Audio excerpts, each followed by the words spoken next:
যখন কাউকে খুব ভালোবাসো তখন তাকে আল্লাহর কাছে দোয়া করে দিও, কারণ যে সম্পর্ক আল্লাহর হাতে তুলে দাও সে সম্পর্ক হারায় না, বরং আরও পাকাপোক্ত হয়।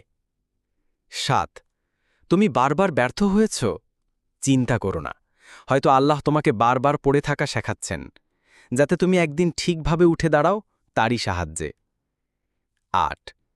যে নামাজ পড়ে না সে যেন এমন একজনের মতো যে রোজ দরজা বন্ধ রাখে অথচ বলে, কেন আমার ঘরে আলো আসছে না? আল্লাহর আলো চাইলে নামাজের দরজা খুলতে হবে।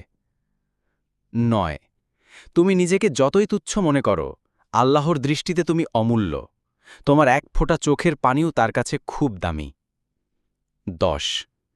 যদি কেউ তোমাকে কষ্ট দেয়, তাহলে প্রতিশোধ নয়, সবর করো, দোয়া করো, কারণ আল্লাহ বলেছেন, সবরকারীরা আমার প্রিয়, এবং আল্লাহ যার পক্ষ